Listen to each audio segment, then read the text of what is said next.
پاکستان کا نظام کافرانہ ہے اور ہم اس کافرانہ نظام کے شہری ہیں، کیا اس کا کوئی کفارہ ہے؟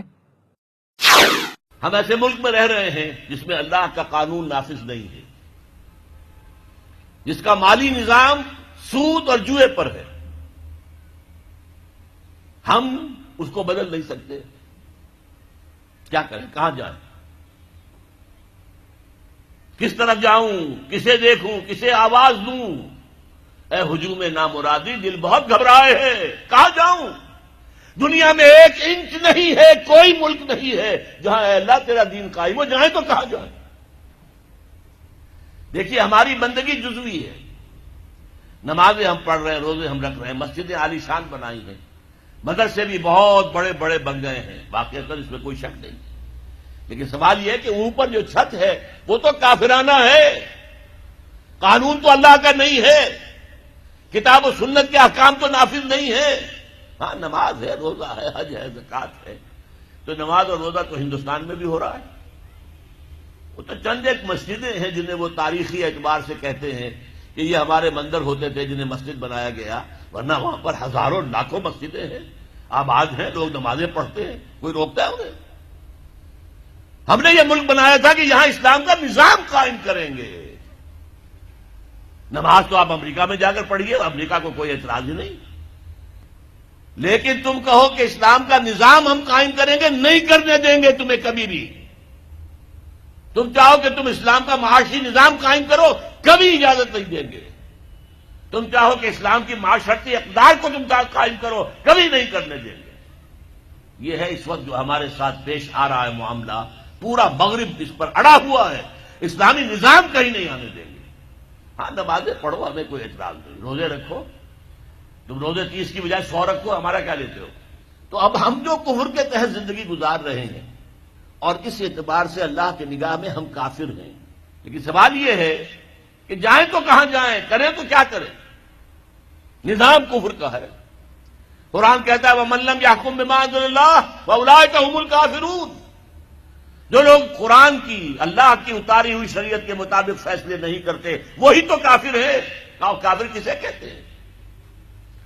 اقبال نے کہا نا، بتوں سے تجھ کو امید ہے، خدا سے نو امیدی، مجھے بتا تو صحیح اور کافری کیا ہے؟ تمہاری ساری امیدیں امریکہ کے ساتھ وابستہ ہیں. وہ مسئلہ طے کرا دے، وہ یہ کرا دے، وہ کرا دے. وہ معاملہ ہمارا، وہی تو سب سے بڑا چور وہی ہے، سب سے بڑا ڈاکو وہی ہے، سب سے بڑا اسلام کا مخالف وہی ہے، اور اسی کے پاس ہم جاتے ہیں.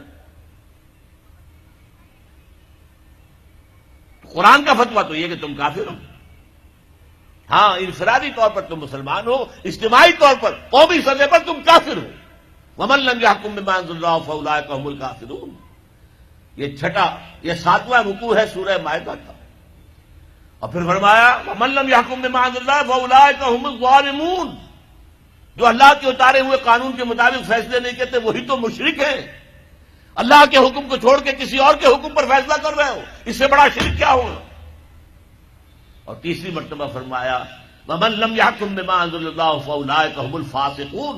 وہی تو فاسق ہیں، فاجر ہیں، وہی تو سرکش ہیں، وہی تو باغی ہیں، وہی تو غدار ہیں اللہ کے، جو اللہ کی شریعت کے مطابق فیصلے نہیں کرتے. اب ان 3 آیتوں کی روح سے سمجھ لیجئے ہم کہاں کھڑے ہیں، کیا کر رہے ہیں. دیکھیے، میں آپ کو ایک مثال دیتا ہوں. ہماری آبادی کا میں سمجھتا ہوں اکثریت تو وہ ہے جو نماز روزے کے لیے پابند نہیں ہے. ان چیزوں کا چرچا شہروں میں زیادہ، دیہات میں بہت کم رہ گیا، بہت کم، بہت کم. اور ہماری 70% آبادی دیہات کے اندر ہے. اچھا، جو نمازیں پڑھتے روزے رکھتے ہیں، خاص طور پر شہروں کے کاروباری لوگ، وہ بلیک مارکیٹنگ بھی کرتے ہیں، وہ حسابات بھی غلط دیتے ہیں، جھوٹ بولتے ہیں، جھوٹ یا حلف اٹھاتے ہیں کہ یہ حساب ہم حلفیہ میں کہہ رہا ہوں یہ حساب صحیح ہے، تاکہ حساب غلط ہے. سودی کاروبار کرتے ہیں، اپنے کاروبار کو بڑھانے کے لیے سود کا قرضہ لیا ہے، سودی قرضہ لیا بینک سے. اپنی بلڈنگ بنانے کے لیے بہت بڑی قرضہ لیا ہے بینک سے. تو ان کی عبادت کیا ہوئی؟ وہ اس آیت کے ذہن میں آ گئے کہ نہیں؟ افتؤمنون ببعض الکتاب وتکفرون ببعض فما جزاء من يفعل ذلك منكم الا خزي في الحياة الدنيا ويوم القيامة يردون الى اشد العذاب وما الله بغافل عما تعملون. لیکن میں ان کو بھی چھوڑتا ہوں. فرض کیجئے ایک شخص ہے، نماز پڑھتا ہے پوری 5 وقتہ مسجد میں، رمضان کے روزے رکھتا ہے، اور بھی اللہ توفیق دیتا ہے ایام 20 کے روزے رکھ لیتا ہے، یا ہفتے میں 2 روزے رکھتا ہے، سوموار کے اور جمعرات کے وغیرہ، زکوٰۃ دیتا ہے، کاروبار بھی سارے حلال کر رہا ہے، حرام نہیں کر رہا ہے، سود میں بھی براہ راست ملوث نہیں ہے، نہ پیسہ سود پہ اوپر بینک میں رکھ کر سود کھایا، نہ سود پر قرضہ لے کر کوئی اپنا کاروبار بڑھایا، نہ کوئی اپنا کارخانہ لگایا، نہ کوئی اپنی بلڈنگ اونچی بنائی. پردہ بھی اس نے اپنے گھر میں بالکل شرعی نافذ کر دیا. وہ اس پورے اسلام پر کاربند ہے جس میں وہ کاربند ہو سکتا ہے اس وقت، لیکن وہ اس قوم کا فرد ہے جو قوم اللہ کے فتوے کے مطابق کافر قوم ہے، جو اللہ کے فتوے کے مطابق مشرک قوم ہے، جو اللہ کے فیصلے کے مطابق فاسق و فاجر قوم ہے. قوم کے فرد تو ہم اسی کے ہیں. چور کا ہاتھ تو نہیں کاٹا جا رہا، ڈاکوؤں کو وہ سزا تو نہیں جا رہی سورہ مائدہ میں جو آئی ہے، ان کے ہاتھ اور پاؤں مقابل سم سے کاٹ دیے جائیں، یا یہ کہ انہیں ملک سے باہر دفع کر دیا جائے، قتلوا تقتیلا، ان کے ٹکڑے کر دیے جائیں. ڈاکوؤں کو کوئی سزا ملتی ہے ایسی؟ لیکن اصل میں جو لوگ شور مچا رہے ہیں وہ ہیں جو کہتے ہیں کہ یہ اسلامی سزائیں وحشیانہ ہیں. بے نظیر بھٹو کا کہنا ہے یہ وحشیانہ سزائیں ہیں، اللہ کی دی ہوئی سزائیں وحشیانہ ہیں. معاذ اللہ ثم معاذ اللہ ثم معاذ اللہ کلمہ کفر ہے. اب اس کا کیا علاج ہے ہمارے پاس؟ کیا کریں؟ میری بات کو توجہ سے سنیے. اس نظام باطل کو ذہناً تسلیم مت کرو، اس نظام باطل کی خدمت مت کرو. Don't reconcile with it, don't serve it, don't support it. اس نظام کے تحت پھلنے پھولنے دولت مند بننے کی کوشش مت کرو، بلکہ اپنی زندگی کو سکیڑو، اپنی ضروریات کو کم کرو، اپنے آپ کو ذرا آزاد کرو، اپنا وقت، تاکہ اس وقت کو تم لگا دو اس نظام کے خلاف جدوجہد میں. ایک ایسی جدوجہد، ایک ایسی کوشش کہ اس نظام باطل کو جڑ سے اکھیڑ کر پھینکنا ہے اور اس کی جگہ نظام حق، دین حق نافذ کرنا ہے. یہ جدوجہد اگر کرو گے، تن من دھن لگاؤ گے، تو یہ کفارہ ہو جائے گا کہ تم کافرانہ ملک میں رہ رہے تھے، جس کا نظام کافرانہ تھا. تم چاہے اپنے آپ کو مسلمان سمجھتے تھے، لیکن نظام کافرانہ تھا جس کے تحت تم زندگی گزار رہے تھے.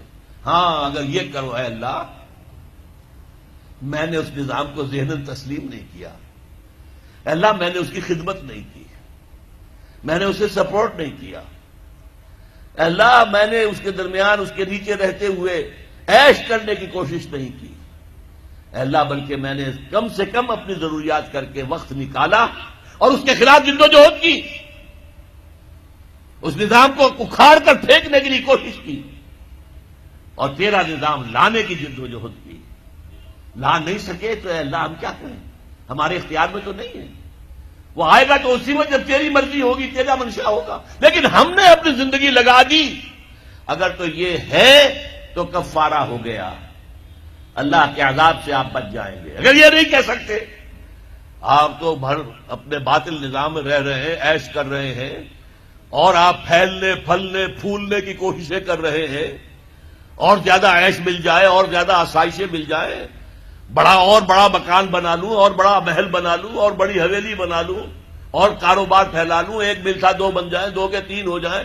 اگر اس چکر میں آپ رہے اس نظام باطل کے تحت، تو آپ اسی کے ایبیٹر ہیں، آپ اسی کے مؤید ہیں، آپ اس کے سپورٹر ہیں، اور آپ بھی اتنے ہی بڑے مجرم ہیں جتنا بڑا یہ نظام مجرم. مکمل خطاب سننے کے لیے ملاحظہ کیجیے tanzeem.org/demand اور youtube.com/tanzeemorg.